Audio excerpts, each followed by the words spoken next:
When a major incident happens, lives are at risk, damage is unfolding, the clock starts ticking. When there is any incident that occurs across HDB premises, the forward force, when activated, will proceed down to the site to assess the damage through footages and images to restore daily activities as soon as possible. In the event of incidents, HDB senior management will activate UAV groups to assess incident area.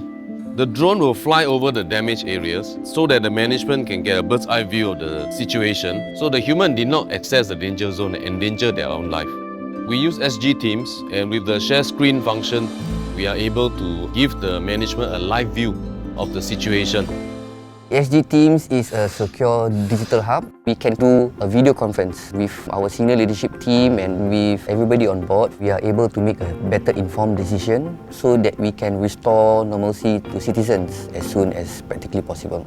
We found GovTech and OGP tools like Postman and SG Teams to be very useful, and they provided the digital backbone to HDB's crisis response. Postman allows us to send out quickly and securely the right communications via SMS to the relevant stakeholders and responders.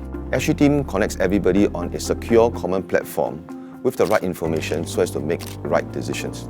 These tools don't just help us improve our efficiency, they also empower HDB to respond better, faster and smarter. Crisis and accident will happen, and they often come unscheduled. The main qualities that our respondents ought to have would be empathy, because we want to make sure that we have taken care of residents' needs. It's good to know that our work means something to the residents, and at the end of the day, we also want them to know that they are not alone.